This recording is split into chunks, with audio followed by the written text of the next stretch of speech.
Bem-vindo ao Há Controvérsias. Eu sou Maurício Saliba e hoje falaremos sobre o tema gênero e sexualidade. Para isso, trouxemos a professora Maria Cristina Cavaleiro, a Cris Cavaleiro, da UEMP de Cornélio Procópio. Bem-vinda, Cris. Espero que você goste do nosso bate-papo, sinta-se à vontade. Eu gostaria que você se apresentasse, né, a sua carreira, o que você trabalha ultimamente, tem pesquisado e tem feito.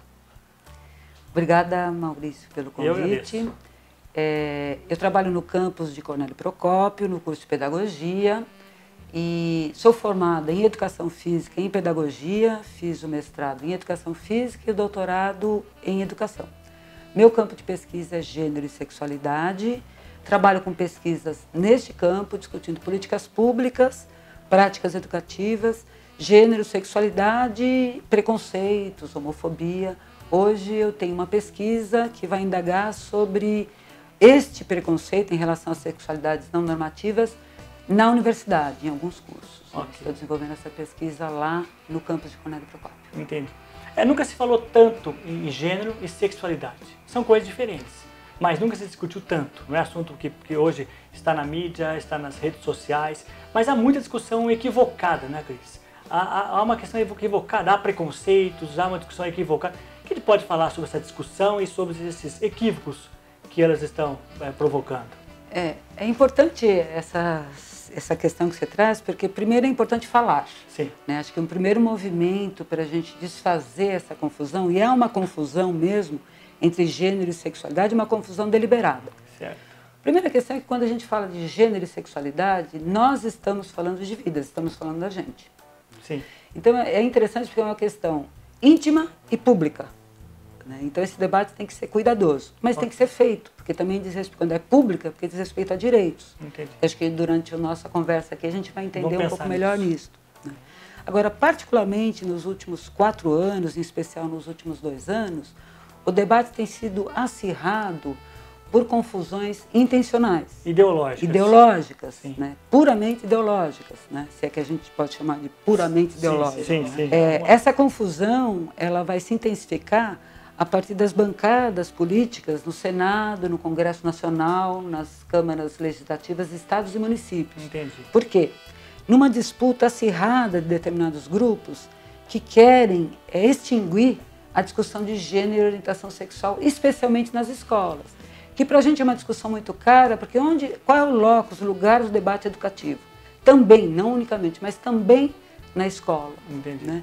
Essa bancada vai denominar qualquer discussão sobre gênero e sexualidade de ideologia de gênero. Eu estou colocando aspas para cravar que é um movimento antigênero.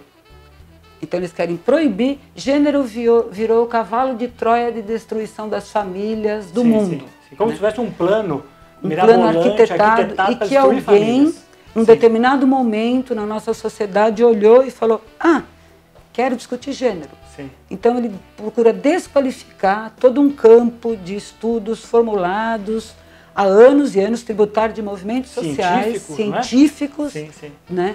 Ele quer desqualificar. E veiculando, assim, são teorias, mas são teorias que não têm a menor credibilidade, elas não se sustentam um debate como esse que nós estamos fazendo. Né? Nós assistimos porque, contrariamente a esses que advogam que nós queremos bloquear a discussão, eu assisti já debates dos que defendem a ideologia de gênero. Não há qualquer fundamentação. Nenhuma. Eles trabalham muito a partir do medo, do pânico moral. Sabe aquela ideia? Eu não creio em bruxas, pero que las hay. Então, assim, olha, vai destruir a criança, vai destruir a família. A criança agora nasce sem sexo. E aquele discurso do medo que existia sempre, quer dizer, na Inquisição, na Guerra Fria, não é? Na questão do comunismo, agora com o gênero, quer dizer, sempre, está na história. E muito misturado. Sim. Muito misturado. Nazismo, isso. É? Então, isto é que nós queremos dizer, debater. Nisto reside o perigo dessas teorias e a forma como elas se adensam, elas colam na concepção do senso comum. Não é todo mundo, e infelizmente eu acho que aí tem um papel importante, por isso que eu quero já de início elogiar esse debate, de pouca informação, embora a gente tenha também, num contraponto do que foi feito quando eles começaram a divulgar Somos Contra, a mídia, né, televisiva, impressa, com mais debates, mas é muito pouco. Então ficou sempre mais fundado, reservado à universidade. Sim, né? sim. Hoje está mais para fora, mas tem muita concepção do senso comum. Exatamente. Então, crescendo nesse espaço, né, o medo, bom, aí você não tem como, a não ser um debate cuidadoso, com paciência, para retornar. Mas tem conceitos muito importantes, que são ferramentas teóricas, né, para ajudar a pensar. Né? Eu sempre digo em aula que a gente não pode abdicar de uma grande possibilidade que nós temos, que é o pensamento. Sim, quem abdica da possibilidade de pensar e de pensar sobre si mesmo, né? Deixou de ser humano. Deixou de ser humano. Sim, né? é a nossa qualidade principal. É a nossa qualidade. Então, assim, gênero, necessariamente, a discussão sobre gênero e sexualidade nos leva a pensar. E não adianta também dizer, olha, cada um faz o que quer com a sua vida. Tá bom, eu sei disso. O problema é que a gente está falando de direito e direito social. Sim. Não é bem assim. E Quando respeito, quando o debate vai para o campo de gênero e sexualidade, a gente percebe que muda a história. Sim, sim. Eu acho que isso é importante. Exatamente. Então, esse debate, ele se tornou polêmico e vem desde antes. Lembra do kit anti-homofobia? Sim, sim. Que foi vetado? Sim. A partir dali, a gente já tinha um momento desse debate, né? Que ele foi truncado e ficou, olha, as escolas vão receber um material que as crianças vão se tornar, parecia que era uma fila de crianças todas se tornando gays e lésbicas. Como se fosse possível isso, né? Como se fosse possível. A gente desmonta isso falando, não é. Sim. Né? Não é. E é interessante, porque é um medo, né, que para mim, me parece, acho que a filósofa estadunidense Judith Butler, quando esteve no país, ela falou uma coisa interessante. É quase que uma fantasia, né? É quase que uma fantasia. E um desejo de conhecer também, que não se manifeste, vai se manifestar na contramão de um extremo preconceito lançando medo. Porque parece que vão ser arrebatadas filas e filas, né? De gays, de lésbicas, né? Então é um medo, na verdade, é um medo de dizer que a vida, ela não está... Nós temos um mapa da vida, né? Que a vida é prática social, que a vida é a socialização, que nós vivemos num mundo de cultura. Exatamente. Debater gênero e sexualidade é discutir o tempo todo isso. É fundamental. Menos a biologia, também a biologia, porque também a biologia é um construto cultural, né? Mas não só a biologia. A nossa vida não é dominada pela biologia. Eu acho que isso que o conceito de gênero... E pensar que a escola tem duas motivações, ou dois conceitos. Que primeiro formar tecnicamente instrumentos para você trabalhar, mas por outro lado formar para a vida, formar para participar de comunidade, para respeitar o próximo. Para a pluralidade, para o debate democrático, para o respeito, para o respeito, né? Para a defesa de uma vida digna, né? Para a luta contra a desigualdade, a precariedade de algumas vidas, né? Porque algumas vidas parece que não merecem mesmo serem vividas. Serem vividas? Qual vida merece? Qual vida merece? A grande pergunta que a Butler traz, né? Linda, né? Linda. Toca. Qual vida merece ser vivida? Né? Porque algumas vidas não merecem luto. Né? Olha a potência, e veja, um debate como esse, um diálogo como esse, no que afeta, o que há de dogmático nisso? Exatamente. A não ser, olha a beleza de um debate que nos propõe pensar na nossa vida e na vida do outro. Exatamente. Né? Eu acho que é uma coisa... Pleno século XXI, né, a civilização podia ter caminhado para isso, né? Mas parece que a gente volta ao retorno do medo, da violência. Eu vou fazer um comercial, mas depois eu queria saber justamente sobre essa questão de identidade de gênero e orientação sexual. Qual a diferença disso? Sim. Ok? Sim. Vamos para os nossos comerciais e já voltaremos.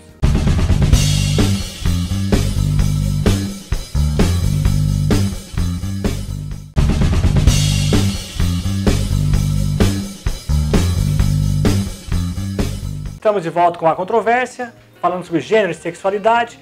Hoje com a professora Maria Cristina Cavaleiro, Cris Cavaleiro, que no primeiro bloco discutiu bastante sobre a diferença, a questão de gênero e sexualidade. E agora, nesse bloco, a gente vai discutir um pouquinho essa confusão que existe entre identidade de gênero e orientação sexual. Como é que é isso, Cris? Há uma confusão, não existe? Sim. Se a gente partir, então tem duas perspectivas de gênero colocadas. Tem uma perspectiva que pensa que ela é rígida, ela coloca uma rigidez e assim, a essência está no corpo. Então é assim, pênis significa macho, homem, masculino, heterossexual e vai cumprir determinadas funções que lhe cabem. Fêmea, vagina, mulher, feminina, outras, né? E Aí já começa a aparecer a discussão. Vai ocupar postos, né, que não são dos homens e desvalorizados do ponto de vista da igualdade de gênero. Atribuído a elas questões mais emocionais. Isso, né? A mulher é mais emocional, o homem é mais racional. Sim. Então aí no final de tudo, a mulher também recebe 1/3 a menos de salário, né? E aí com as diversas interseccionalidades de classe social, de raça, mulheres negras, mulheres brancas. Então a gente está falando rapidamente aqui do que daria um debate muito fantástico, longo, também longo e com muita teoria, com muito respaldo de estudos, né? Mas para a gente entender, então se a gente pegar um outro conceito de gênero, que é aquele que eu utilizo nos estudos, então a gente vai pensar como gênero numa construção social, né? Então, falar em gênero é falar sobre masculinidade e feminilidade, é falar sobre a prática social, né? É falar sobre as diferenças que não podem ser transformadas em desigualdades. Há diferenças entre homens e mulheres? Sim. Ninguém está dizendo, e é interessante porque eu li um dos artigos da chamada ideologia de gênero, da ofensiva antigênero. Ah, então agora esse povo está querendo dizer que não tem mais pênis e vagina. Não. Quem disse isso? Existe pênis e vagina, mas eles não são definidores do destino da pessoa. Né? É exatamente isso, não é porque tem pênis ou vagina que vai ter uma diferença, uma desigualdade salarial. Não é porque a mulher tem vagina que ela merece ser espancada. Exatamente. Né? Então acho que essa discussão é muito importante. Né? Então vamos pensar a partir desse conceito de gênero. Né? Então é uma construção, você aprende a ser o que você é. Quer dizer, você não nasce mulher, você não nasce homem. Simone de Beauvoir já tinha dito isso há bastante tempo. Né? Uma polêmica enorme no Enem, não é? Sim, também uma ofensiva desses grupos que desconsideraram. Uns absurdos não merecem ser lido nem repetido. Né? Se a gente pensar nessa construção social, o que vai ser a identidade? Né? A gente tem que lembrar sempre que a identidade era construída no mundo objetivo e a nossa subjetividade, aquilo que te define. Né? Então, a identidade é aquilo que eu sinto, como eu me sinto. Ela é uma questão que eu me digo, mas nós aprendemos, nós não nascemos e... Quando nós nascemos, aí é para discussão de gênero, nos é atribuído um gênero. Vamos pegar aquela imagem clássica, né, do médico, que levanta a criança e diz, é menino ou é menina? Este momento ele está atribuindo um gênero. E já nota na certidão. Já nota. Então, assim... Mas qual que é? Tem todo mundo já organizado para esse menino ou para essa menina. Até nas roupas, se a gente pegar detalhes. Menina é a roupa cor-de-rosa, vai ganhar um primeiro presente, será uma boneca, vai aprender a maternar. Né? Pode e um dia vão dizer que a maternidade é uma essência. Ela aprendeu o tempo todo a embalar a boneca, a dar mamar. O menino não aprendeu, o menino ganha uma bola. Vai ter outra movimentação corporal. E vai naturalizando isso, vai naturalizando. A gente fala, não, é natural que o menino tenha mais agressividade. Né? Vamos pensar também que a agressividade é uma questão interessante. A agressividade é um movimento, não estou falando do agressivo, do violento. A menina não, porque ela é repreendida. Senta de perna fechada, esta roupa é assim, não é assim. Essa letra de menino. Essa letra, exatamente. Né? É assim que você vai constituindo a sua identidade. Uma construção. Algumas pessoas, qual que é a questão? Né? Porque se for só uma construção, tá bom, todo mundo constrói também, é fácil. Tá né? Não. Por quê?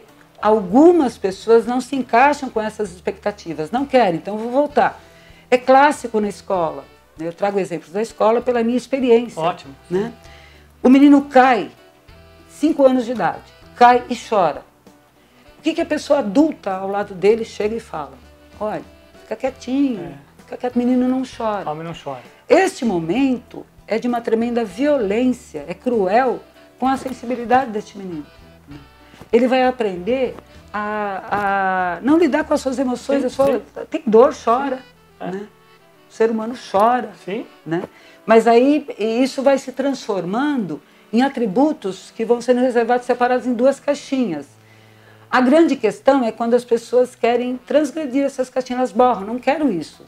Bom, eu sou um menino que eu sinto dor, eu quero chorar. Eu sou uma menina que eu não quero brincar de boneca, eu quero brincar de bola. Né? Só está brincando de bola, está constituindo a sua identidade de gênero. Então tem uma questão que é fundante para isso. Só quem pode dizer sobre a identidade é a própria pessoa. Então, como nós somos socializados, vou dar um outro exemplo, se me permite, ir aí conversando com você. Lógico, à vontade. Eu olho para o meu olhar, nós vamos nos socializando. Então a gente aprende a ver a televisão, olha, isso é coisa de menino, isso é coisa de menino, homem veste assim.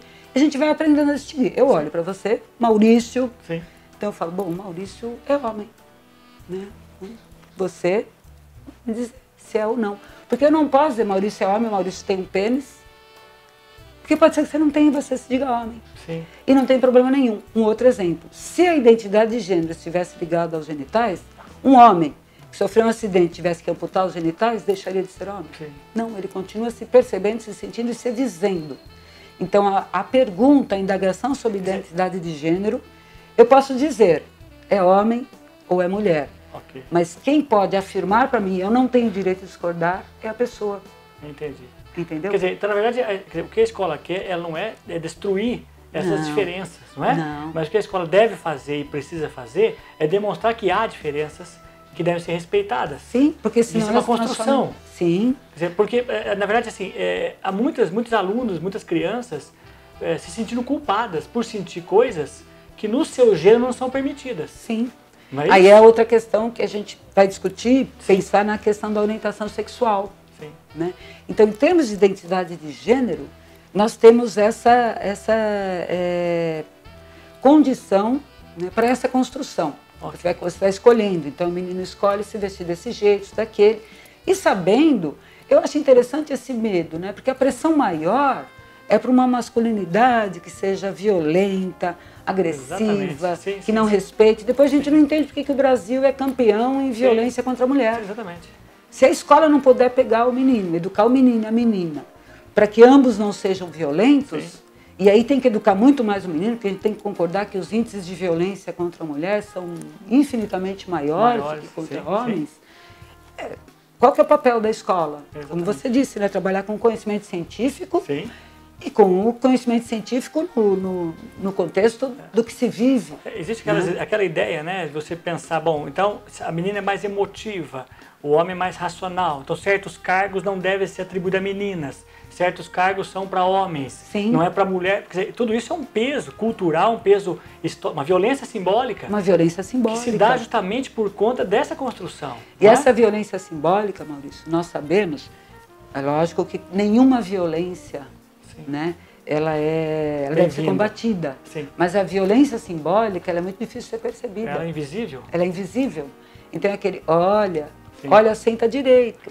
Exatamente. Menina que não senta direito, assim, menina que namora muito, os meninos vai ficar mal falada. Sim, né? Sim. E aí como você pode pensar no equilíbrio da jovem que está crescendo e como que ela vai experimentar a sexualidade? Exatamente. E aí para um menino com 14, 15 anos, é assim, olha, tenha a experimentação, experimente. Sim, sim. Né? Faz parte da sua trajetória no campo da sexualidade, experimentar muito, né? Sim. Como que aquela frase que as alunas repetem na sala, segura a sua cabra que meu bode está solto, uma coisa assim? Sim. Não. Né? Os pais falam isso, os pais falam isso, né? Repetem isso. Sim, sim. Isso está anunciando uma determinada, atrás já fica uma brincadeira de pega-pega, esconde-esconde, né? Porque um tem que se esconder para fugir, outro corre para pegar. Exatamente. Né? Veja a confusão que você tem nesse mundo de vivência isso das jovens. Isso está nas novelas, está nas músicas, está no cinema, não é? É o que a gente fala, nós estamos sendo socializados, é a prática social, né? Sim. E porque nós olhamos para o mundo à nossa volta, então a gente vai pensando, bom, quem eu sou nesse mundo? Sim. Quando eu penso quem eu sou, é uma pergunta identitária. Exatamente. Né? E como eu respondo para esse mundo? Como me olham nesse mundo? Eu vou escolhendo. Né? Em relação à orientação sexual, também, né, é uma escolha, é uma definição que é nossa, né, mas é a definição por quem eu me sinto atraído. Entendi. Né? Sim. Por quem eu me sinto atraído. O que as pessoas confundem é assim, a identidade de gênero e a orientação sexual. Okay. A identidade de gênero diz respeito a quem eu sou, como eu me vejo nesse mundo. Né? Tem a ver também, mas dá para você separar. Okay. Né? A vida não separa, a vida não é didática, ainda bem, a vida não tem esse didatismo. Não faz isso. Né? Nós precisamos hoje discutir isso, porque a gente vive num país que é altamente discriminador, né? Os índices de discriminação, de homofobia são altos, senão a gente podia estar discutindo como que essas pessoas assim já foram tão felizes, que inventaram. Mas a gente tem que discutir da questão da vida, né, que é uma vida precarizada. Exatamente. E as consequências disso, né? Sim. O sofrimento. Né? Vamos voltar já, depois dos comerciais, falar um pouquinho sobre essa questão na escola. Ou seja, quer dizer, é possível, caso se discuta pense a questão do gênero, se mostre que o gênero é uma construção social, que uma criança deixe de ter uma orientação sexual para ter outra. Sim. Quer dizer, é um mito isso? É possível isso? É ameaça, é grande ameaça, grande medo, né, dos pais, das famílias, né? Sim. A controvérsia vai para os comerciais, já voltaremos.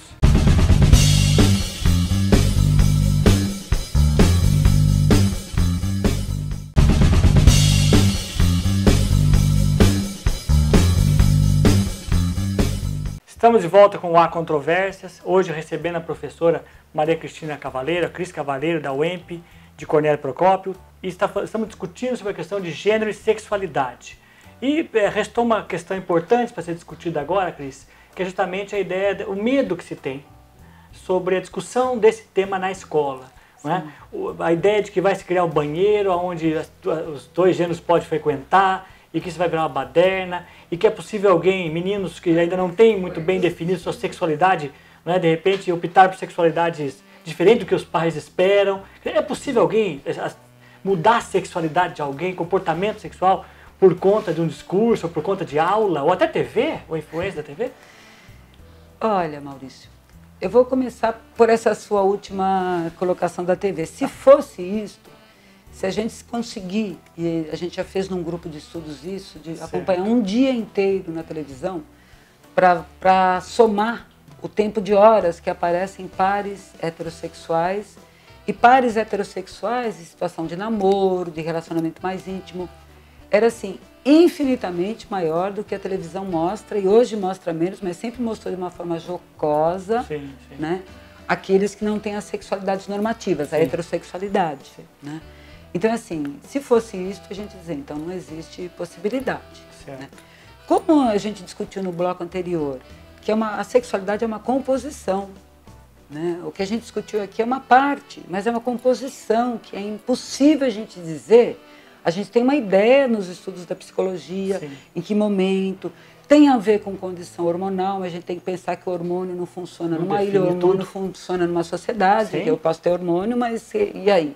Eu vivo numa sociedade que vai me dizer isto ou aquilo, que eu faço ou não. Quer dizer, o lado social é muito forte, né? A tua socialização, né? Na verdade, o que o conceito de gênero e sexualidade vão nos ensinar é que o ser humano é socialização de alto a baixo. Exatamente. Né? Então, não é possível que a gente... Não é possível, não acontece de você ter uma criança que vai ser incentivada, que o medo é assim, vai incentivar porque a criança não conhece. Vai incentivar a ser gay. Quando a ignorância é o melhor caminho. E aí como é que você faz, na verdade, quando você ensina essa criança as múltiplas formas de ser, você ensina para o menino e para a menina a pluralidade de formas de ser, você tem um exercício de sensibilidade. Quando você ensina sobre sexualidade, inclusive você está ensinando a se proteger, as vulnerabilidades, que a gente sabe que a questão do assédio não acontece fora, né?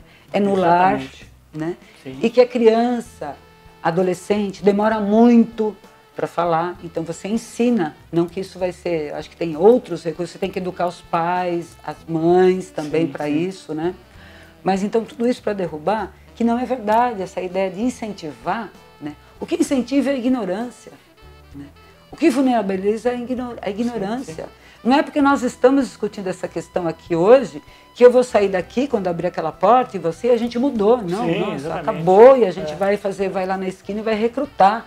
Né? Não de forma alguma. E mesmo quando criança, mesmo na mais tenra idade, não vai mudar. A orientação é uma coisa muito difícil. São vários fatores, não é? Até porque eu jamais chegaria a uma criança de 6 anos de idade que tem perguntas, já que vão para o campo da sexualidade, e conversaria dessa forma que nós estamos conversando.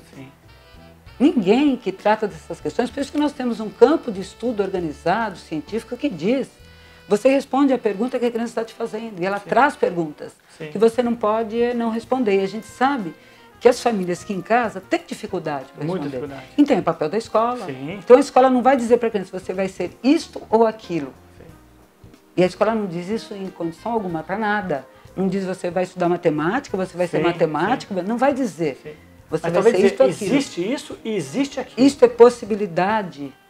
Né? E a criança, o menino, vai dizer para o menino, não, você pode chutar bola, você pode gostar de poesia, você pode chorar, tá certo? Você vai casar com quem você escolher, e se quiser terá filhos, Bom, qual é o dano psicológico, moral que isso causa? Né? Agora, o contrário disso. Você será só de uma forma, você será assim, você tem que agir dessa forma. Assim, não sinta isso.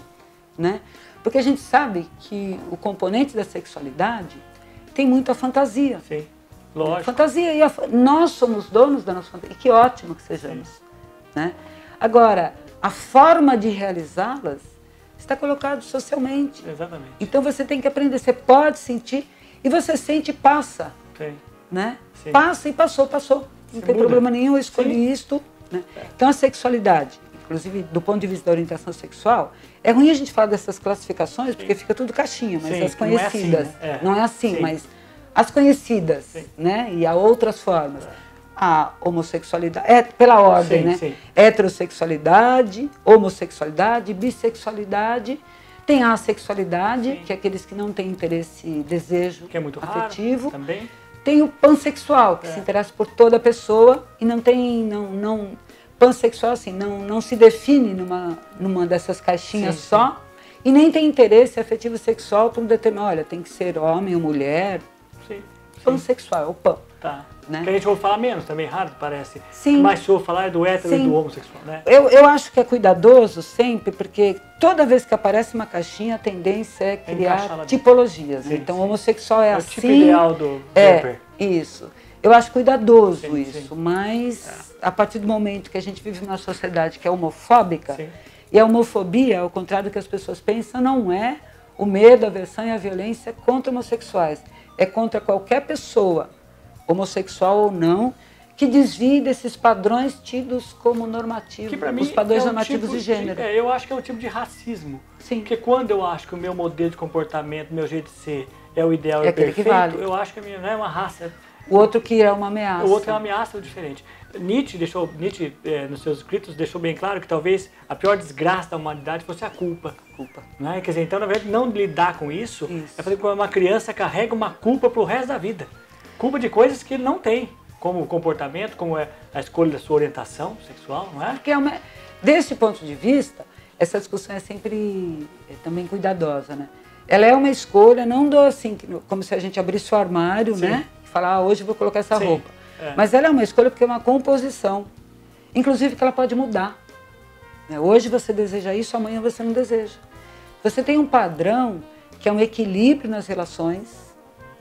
Né? Tem que ter um equilíbrio nas relações, que as relações não sejam de vulnerabilidade para nenhuma das partes, você tem um acordo para isso, né? Que é uma aprendizagem também, que as meninas têm que aprender isso, não é à toa a discussão hoje. Isso não é só uma cantada. Né? Não é, quando não é não, é não, né? Não é talvez, né? Do assédio. Tudo isso precisa ser aprendido. Isso compõe a discussão de gênero e sexualidade. O que é de danoso nisso? Não é belo isso? Você não está educando as pessoas para um mundo que tem que ser melhor do que esse que a gente vive hoje? Então isso é papel da escola. Exatamente. Né? Cris, o tempo passa muito rápido, mas assim, vamos pensar um pouquinho sobre a questão do homem trans e mulher trans, né? Que é uma discussão que está aí hoje em novelas, né? Você quer embananar tudo, você está a fim de trazer as polêmicas mesmo. Tempo, a gente se embanando um pouco, mas eu acho que é informação, né? Sim. E eu acho que aproveitar você aqui, que é raro, difícil, né? Que tem muito compromisso mais diverso, mas assim, essa diferença, o que significa esse gênero, homem trans, mulher trans? Então vamos pensar. De novo, pegando a questão de gênero. Então os estudos hoje, eles trazem uma nova nomenclatura para pensar nessas, que são classificações. Né? Então nós temos cisgênero. Cis é o prefixo latino, né, que diz do mesmo lado. Entendi. C-I-S. Isso. Cisgênero. Então você, como eu falei no início, Maurício, homem, você gosta de ser homem, você se identifica como homem, você é cisgênero. Maria Cristina, mulher, identifico como mulher, não tenho problema nenhum, sou mulher. Cisgênero, tá certo? Trans, o prefixo trans é além de, para além de. Então, o homem trans é uma mulher, né? Nasceu com genital, mas não se identifica, foi designada como mulher, nasceu lá e falou mulher, registra como mulher. Não se sente mulher, lembra que identidade de gênero é como eu me sinto, como eu me digo. Não se sente mulher, né? Não se veste com os atributos de mulher e é um homem. O que é importante? E o inverso também, o outro exemplo para o homem. o que é uma mulher trans? Um homem, né, nasceu, foi designado como homem, né, masculino e não se sente. Entendi. O que é importante desvencilhar, porque tem gente que fala assim, o homem trans é um homem trans é um homem que nasceu num corpo errado. Se a gente tiver essa ideia de corpo errado, volta naquela ideia de natureza. Por que é errado ele? Por que o errado não está ali? Entendi. Então, assim, não tem a ver com o genital. Entendi. É o que a pessoa sente. Então não tem essa ideia de corpo errado. Não, então, isso foi uma das coisas. Eu achei interessante. Algumas coisas, não sei. Eu assisto novelas. Mas na novela ficou um pouco assim, olha, era num corpo errado. Ficou. No Fantástico também. Essa ideia de corpo errado, ela se assenta naquela primeira colocação que eu fiz. Olha, gênero está colocado no corpo, é uma essência. Sim. Quando é essência, não tem jeito, eu não mudo. Eu só mudo se tiver uma cirurgia. Entendi. Sim. Né? A essência é da essência, a essência é destino. Ok. Né? Então, se eu acredito que há múltiplas formas de ser homem e mulher, então masculinidades e feminilidades, a questão de identidade de gênero, e aí trans, as pessoas usam hoje pessoas trans. Entendi. Né? São pessoas trans, transexuais ou transgênero. Tá, ok. Agora, isso que a gente discutiu aqui em 5 minutos, tem uma vasta, um amplo debate. Bonito, complicado, com polêmicas também, porque mexe e fala, nossa, peraí. Todo tempo eu acho que quem nos assiste e o nosso diálogo aqui a gente está pensando, fala, nossa, muita coisa pela cabeça. E assim, é bom mostrar que não é uma coisa superficial, que se discute fácil. Não é fácil. E muitos querem vender isso como se fosse fácil. Ou seja, homem, mulher, o resto está errado e ponto final. Não é? E vamos transformar, e é perigoso porque esse debate pode transformar crianças, pode acabar com a família, não é?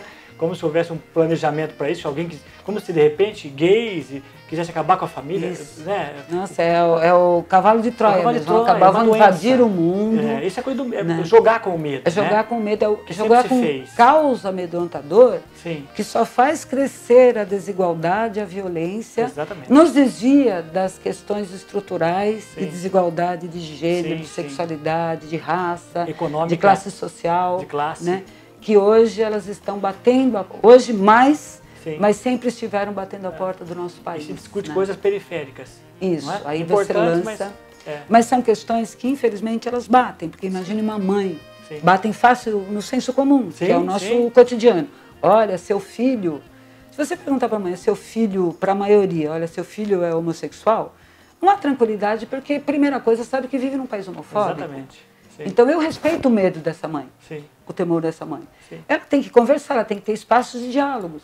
Né? Se não for um espaço de acolhimento na escola, será onde? Exatamente. Onde ela vai poder escolher um local para poder ter acolhimento, para conhecimento. Por mais que eu diga a escola está em crise, é o único local ainda né, de dignidade que a mãe deixa o filho, tem coragem de deixar. Para as mães pobres, principalmente. Sim. Não é verdade? E qual que é o antídoto para a ignorância? É o conhecimento. Exatamente. Eu não conheço. E como que a gente consegue apostar numa outra forma, a não ser no diálogo? Quanta coisa que não está passando pela cabeça das pessoas quando nós estamos falando de concordar, de não concordar. Exatamente. De, olha, tenho dúvidas sobre isso, quero ler mais. É isto que a gente quer, é um diálogo. A gente não quer bloquear nenhum diálogo. Não, quer espaço para dialogar. Agora, um diálogo sabendo que nós estamos falando de direitos, né, que alguns, vidas são ceifadas. Isso a gente precisa dizer. E são essas vidas. Aí é uma discussão de direito, que não merece. Elas têm direito à vida, né, o direito à existência. Vidas ceifadas, sofrimentos, né? Sofrimentos, humilhações. Humilhações, né? Que é com o outro, é preciso sofrer com o outro e pensar o que se passa. O que é a vida do outro, né?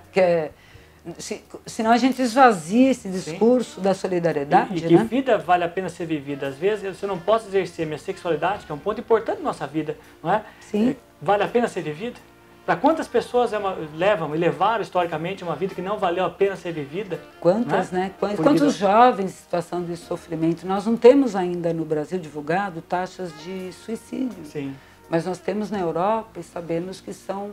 Porque é o silêncio. Exatamente. Né? O medo. É o medo, né? O constrangimento, isolamento.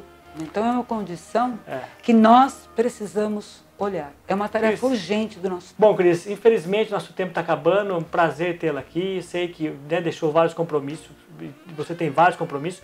Mas é uma discussão que vale a pena. Eu sei que você gosta e precisa e quer colaborar, não é? Socialmente com essa discussão. E gostaria de saber se você tem algo mais que você queira dizer, complementar, não é? Afirmar. Fique à vontade. Eu agradeço muito o convite, parabenizo por esse espaço, né? Acho que é um espaço importante e me coloco à disposição para vir novamente, porque eu acho que essa temática é uma temática, sempre será urgente, porque é uma temática da vida. Sim. Uma vida sem direitos não é uma vida que merece ser vivida para ninguém. Que todos merecem viver. Todos. Não é? Muito obrigada. Eu agradeço, a Controvérsias fica por aqui, depois de um papo agradável, interessante e inteligente com a Cris Cavaleiro. Voltaremos no próximo programa, na GRP TV. Muito obrigado, até lá.